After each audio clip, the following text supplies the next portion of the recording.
Hi folks, Florida Man here. We are now one of the biggest, and best, YouTube channels focused on the board game of diplomacy. For those who may be new to the channel, Diplomacy is a strategy game based on the military and diplomatic situation of the great powers of Europe leading up to World War I. For more information, I recommend a visit to playdiplomacy.com. Today, I bring you an alliance overview discussing the very uncommonly seen diplomacy alliance called Garlic Thanksgiving, also known as the Turkish-Italian alliance. As usual with these videos, we'll discuss how this alliance works, what the pros and cons of this alliance are, how long it typically lasts, and whom it benefits most in execution. Garlic Thanksgiving is pretty close to the rarest alliance between two powers who are basically neighbors in the entire game of diplomacy. An alliance between the Italians and Turks, who are usually at each other's throats from the very beginning of the game. It's an alliance that many players would consider unnatural. But in my opinion, it's also potentially one of the most powerful and effective alliances in the game.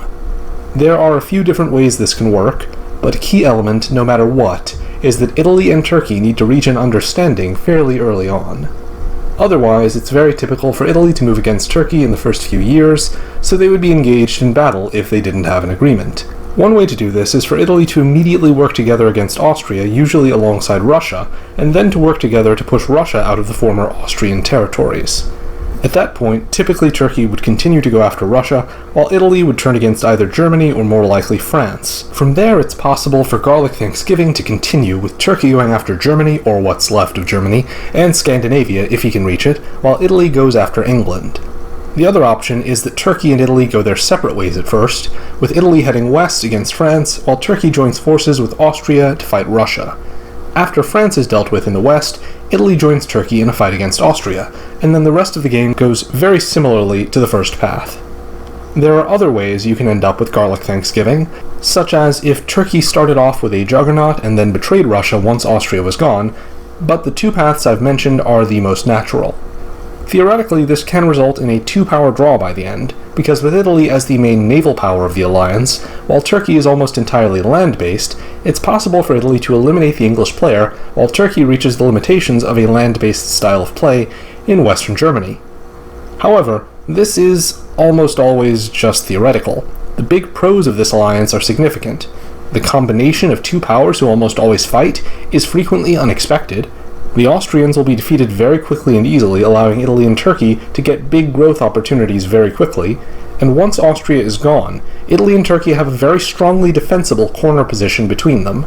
If they continue on together, it would be very difficult to stop them. France will not be able to defend Iberia, because the Western Triangle is almost never settled by the time Austria has fallen under an alliance like this one, while Russia will be completely outmatched against the Turkish land force, and whatever Italian armies are left in the east to help Turkey.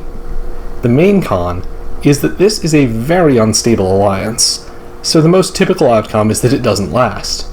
Searching through the hundreds of diplomacy games I've played on Play Diplomacy, I've experienced 42 games that ended with two-power draws, but in none of them were the two partners Italy and Turkey.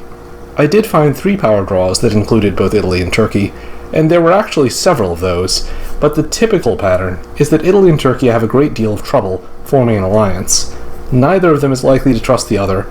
Italy is very likely to move in a way that's hostile to Turkey, regardless of what they say to each other in 1901, and even if they do find a way to trust each other early on, one of them will almost always betray the other before the East is completely settled. Most commonly, what I would expect to see is that Turkey betrays Italy because Turkey has a positional advantage in that he is a corner power while Italy is a central power, making it easier for Turkey to devote himself to defeating any opponent without being distracted by third-party attacks. However, almost as often we see Italy betray Turkey, anticipating that if he does not, Turkey would do the same to him once Italy's back is turned. The bottom line is that while I think this can be a highly effective alliance, it's very difficult to put together for a two-power alliance, and it's almost, if not more, difficult to keep it together once you've got the Italians and the Turks working in tandem. As for how long it typically lasts, assuming the alliance forms, I would expect it to last until Austria has been defeated and Russia has taken a little damage, or until both Russia and Austria are defeated. Then, the two former partners begin eyeing each other up suspiciously, they find reasons not to vacate shared border regions, the other powers begin whispering to them what they should do to each other in proactive self-defense, and before you know it, they're fighting like cats and dogs. In the event that Garlic Thanksgiving lasts longer than this, the big winners are naturally Turkey and Italy, in that order, followed by England, while the big losers are naturally Austria, Russia, France, and Germany, in that order. If the alliance is brief, the big winners are one of Turkey or Italy, along with France and/or Germany and/or England, while the big losers are still Austria and Russia, whose momentum is almost always cut short by this alliance even if they aren't successfully killed. When the alliance does break down, I think the typical beneficiary can vary between Italy and Turkey. However, in the event that the Turkish player can keep the Italian player on board for long enough, I think the Turkish player is likely to be the big winner in this. The longer you can keep Italy on board for this, the more powerful you each become, the easier it will be for you to stab him in his vulnerable back door when he's embroiled in the task of finishing off the Western powers with his fleets. If you can keep this alliance going to the endgame, this is a good recipe for a Turkish solo. So I think this is a somewhat unbalanced alliance, absolutely an unstable alliance, but also a very interesting and potentially useful alliance with one of the coolest names in diplomacy. I hope you enjoyed this alliance overview and found it helpful. If so, I hope you'll like, subscribe, and check out more Florida Man diplomacy videos.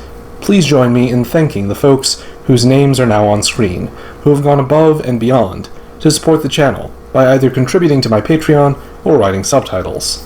And feel free to join them in providing that extra support. We also appreciate comments, which boost the videos in the algorithm and make it more likely that fellow diplomacy fans will discover Florida Man diplomacy. Until next time, Florida Man out.